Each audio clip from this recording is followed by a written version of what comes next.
Welcome back, everyone. We're going to do another deep dive today, and we're going to get into someone you might not know by name right away, but someone who was really incredible in the world of theater, Absolutely. Dame Joan Plowright. Dame Joan Plowright, yeah. And she was a British actor. Yes, she She was was. celebrated, award-winning, and she passed away recently, actually, She did recently. at the age of 95. 95, yep.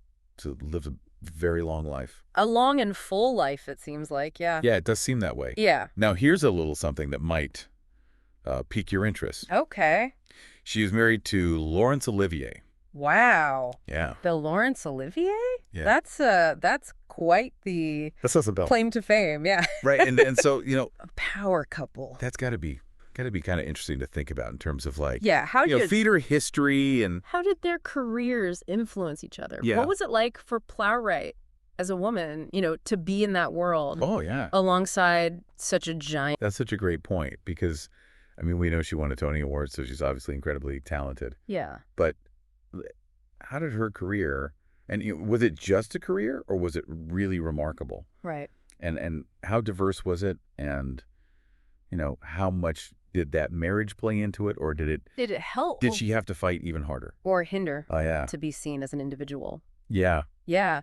She was actually already a rising star before she even met Olivier. Oh, wow. She trained at the Old Vic Theatre School in London Okay. and made a name for herself very quickly on the British stage. Wow. Yeah, her range was incredible, Shakespearean tragedies, modern comedies. She even, Oh, wow. yeah, she was part of the original cast of John Osborne's Look Back in Anger, Oh, wow. which really kind of like shook up the theater world in the 1950s. Wow. Okay, so she was already like She was already doing big things, yeah. making waves. Yeah, absolutely. Yeah, and so then it makes you wonder, like, okay, so then she meets Olivier, and does that propel her further, or does it kind of like, I don't know, Does it make things harder in a way? does it make things harder? Does it intensify the challenges for her as a woman in this very male-dominated field? Yeah, absolutely. And it's impossible to know for sure, but it's probably fair to say that it was a really complex impact Yeah. on both their careers. Yeah. Olivier was deeply involved with the National Theatre, and Plowright starred in a lot of productions there, Okay. which brought her a lot of visibility, but there were definitely times when she was seen as Olivier's wife rather than, an artist in her own right.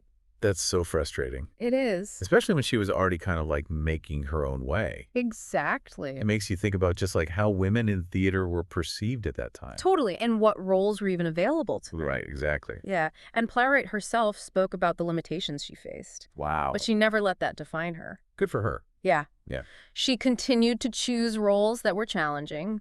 She pushed boundaries. She worked with some of the greatest directors of the time. Wow. And, she eventually found success in film as well.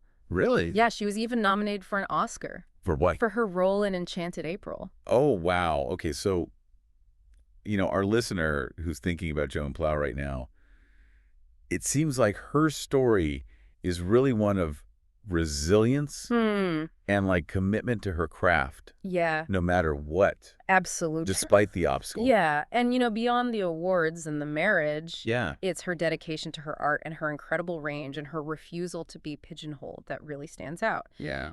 That's what makes her an inspiration, not just as an actor, Right. but as a woman who carved her own path Yeah. in a challenging world. I think that's a perfect place to leave it. Yeah. Beyond the awards and her very famous marriage, what do you think Joan Plowright's lasting impact on the world of theater will be?